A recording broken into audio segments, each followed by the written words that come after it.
Hello and good night. Welcome to another bedtime story. This story is meant to help you sleep or to relax your mind. Try and find a comfortable place, such as your bed or a soft chair. If you feel comfortable, you can close your eyes now. Try and let go of the day as we begin our tale. Tonight's story is The Four Brothers. Once upon a time, in a distant kingdom, there lived a wise and kind old man with 4 sons. Though they were born of the same blood, each was vastly different in temperament, ambition, and skill. Edwin, the eldest, was strong and fearless, always ready to fight for honor. Benedict, the second, was sharp-witted, fascinated by riddles and the mysteries of the world. Hugo, the third, was gentle and observant, drawn to the secrets of nature and healing.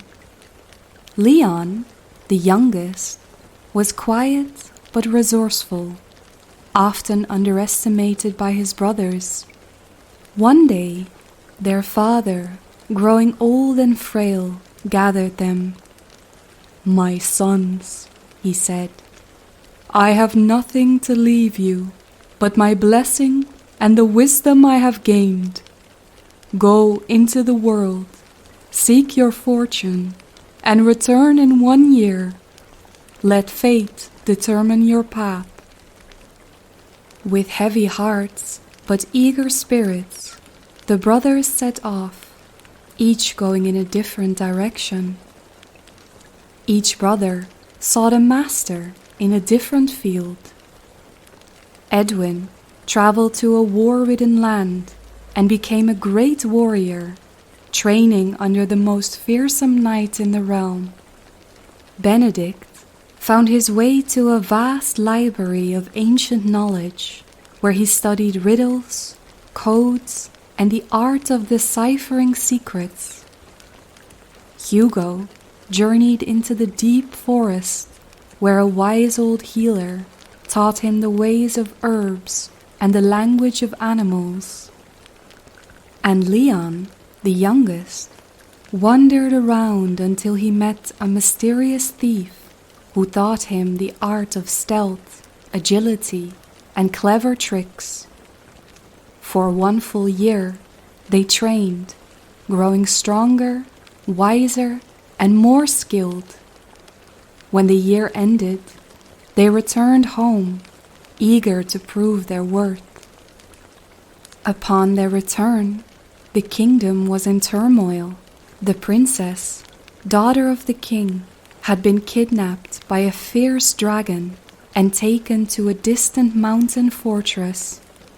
Many knights had tried to save her, but none had returned. The king made a proclamation: "Whoever rescues my daughter shall have her hand in marriage and inherit half the kingdom."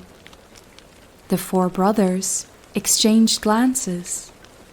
They had set out to seek their fortunes, and now fate had given them a chance to prove themselves. With determination, they set out together. They reached a high cliff where the princess had last been seen. The dragon's fortress lay across the valley, hidden among craggy peaks and stormy clouds. Benedict, with his sharp mind, found tracks and markings leading to a secret path through the mountains. "This must be the way," he declared. But the journey was treacherous. The path was littered with bones, and strange whispers echoed through the wind. As they ventured forward, they were stopped by a giant with a single eye, guarding the pass. "No one enters the dragon's domain without a tribute," the giant boomed. Benedict, thinking quickly, challenged the giant to a game of riddles. "If you win, you may eat us," he said. "But if we win, you must let us pass." The giant agreed, and for hours they exchanged riddles. But the brothers were clever. Benedict's knowledge, Hugo's wisdom, and Leon's cunning helped them solve every puzzle. At last, the giant could not answer one of their riddles. Defeated, he let them pass. Before reaching the fortress, they entered a cursed forest where the trees whispered lies and the path shifted like a mirage. The brothers became separated, each lost in his own illusion. Edwin saw a battlefield where he believed his brothers had fallen. Benedict found himself in a labyrinth of endless books, trapping him in a world of knowledge. Hugo heard cries of wounded animals, leading him astray. Leon, however, sensed the deception.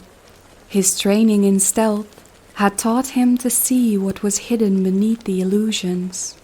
Using a silver thread he had stolen from a mystic weaver, he tied his brothers together and let them out of the trap. At last, they reached the dragon's fortress, a blackened castle surrounded by lava.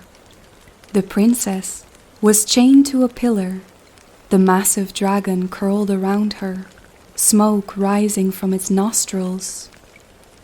"We must fight," Edwin declared, drawing his sword. But Hugo stopped him. "Wait," he said. "Dragons are not beasts of mere brute force. Let me speak with it." The dragon's glowing eyes fixed upon Hugo, who spoke in the language of beasts. "Why do you keep her here?" Hugo asked. "The king stole my egg," the dragon growled. "I will not return the princess until my child is returned to me." Realizing the truth, the brothers devised a new plan. Leon, with his stealth, snuck into the king's treasury and found the stolen egg hidden away in a chest of gold. They returned it to the dragon, who, true to his word, freed the princess. "You are wiser than those who came before you," the dragon rumbled. "For that, I grant you safe passage." With the princess safely in their care, they returned to the kingdom. When they presented the princess, the king was overjoyed. "You have proven yourselves," he said, "but only one can wed the princess and inherit the kingdom." The brothers looked at one another. Edwin had protected them. Benedict had led them. Hugo had saved them. And Leon had outwitted their enemies. They could not choose between them. Then the princess stepped forward. "I will marry none," she declared, "for it was not one, but all four who saved me. The kingdom needs all of them, not just one." The king, seeing her wisdom, agreed. Rather than divide the brothers, the king appointed them as rulers together. Edwin became commander of the royal guard, protecting the realm. Benedict became a royal advisor, guiding with his wisdom. Hugo became a master healer, bringing peace between humans and nature. And Leon became the king's scout, uncovering secrets and protecting against deception. As for the princess, she ruled alongside them, her wisdom ensuring the kingdom flourished. And so, the four brothers, one seeking only their own fortunes, found their greatest treasure in each other, and they lived happily ever after. The End. Thank you for listening to this bedtime story. I hope you enjoyed the tale tonight. If you did, please like the video and subscribe to the channel for more audiobooks and tales to come. Until next time.